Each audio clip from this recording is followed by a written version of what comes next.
So, when are you two planning on having children? It might be the single most invasive question a person can casually ask another adult in polite conversation. So when are you having kids? For people who've decided they don't want children, that question lands differently every single time. Sometimes as curiosity, sometimes as judgment, sometimes as a quiet accusation that something must be wrong with them. But psychologists studying this decision have found something the public conversation almost never mentions. Choosing not to have children is rarely a single decision. It's usually the visible tip of a much deeper psychological process involving identity, values, fear, freedom, and sometimes a level of self-awareness that took real work to reach. By the end of this video, you'll understand exactly what's actually happening psychologically behind this choice and why it's almost never as simple as they just don't like kids. Stick around till number 4. It's the twist that flips the most common assumption about this decision completely upside down. And stay till the end, because the last section explains something about identity and modern life that applies far beyond this one topic. Quick honest note before we go further. This video isn't arguing that not wanting children is better or worse than wanting them. Both are legitimate, deeply personal choices shaped by real psychology. We're not here to rank them. We're here to actually understand the reasoning most people never get asked to explain out loud. Let's start with something research consistently finds in people who choose not to have children: a strong, stable sense of identity clarity, a well-developed understanding of who they are, what they value, and what kind of life genuinely fits them, independent of external expectation. Psychologists studying life course decision-making have found that people who opt out of parenthood often report having spent real time consciously examining the decision, rather than simply defaulting into parenthood because it's culturally assumed. That's a meaningful distinction. Most major life decisions, career, location, relationships, get actively chosen. Historically, parenthood has often been the one major decision people were simply expected to make without necessarily examining it first. This reframes the whole conversation. It's not that child-free individuals are missing some maternal or paternal instinct. It's often that they applied the same deliberate, examined decision-making to this choice that they'd apply to any other major life direction. And the answer that came back, honestly, was no. They didn't skip the question everyone else answers automatically. They're often the ones who actually stop to ask it. Here's where it gets genuinely interesting from a developmental psychology standpoint. Psychologist Erik Erikson proposed that adulthood centers around a core psychological task he called generativity, the need to create something that outlives you and contributes to future generations. For most of human history, and for many people today, having children is the most direct route to generativity. But Erikson's own theory explicitly included other valid paths: mentorship, creative work, community contribution, teaching, building something meaningful that extends beyond one's own life. Many people who choose not to have children report channeling that same generative drive into other domains: careers with real impact, creative work, deep involvement in the lives of nieces, nephews, or younger people they mentor, community building, or work explicitly aimed at improving conditions for children who already exist, rather than creating new ones. This is an important nuance. Choosing not to have children doesn't mean opting out of generativity itself. For many, it means redirecting that same fundamental human need toward a different, equally legitimate expression of it. Here's the twist I promised you, and it directly challenges the most common assumption people make about this choice.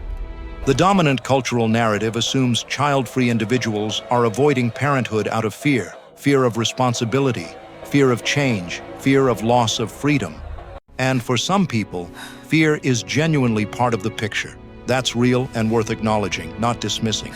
But research surveying child-free adults directly has found something the fear narrative largely misses. A significant portion describe their decision not as avoidance, but as radical honesty. an unusually clear-eyed assessment of their own genuine desires, limitations, and what they believe they could realistically provide a child, rather than assuming they'd grow into wanting it or handling it once it happened. Here's the twist. What looks from the outside like running away from a hard thing is, for many, actually the opposite. A refusal to bring a child into a situation without being fully certain they'd want to and be able to show up completely for that role. In a strange way, that's less about fear and more about taking the decision more seriously than people who never examine it at all.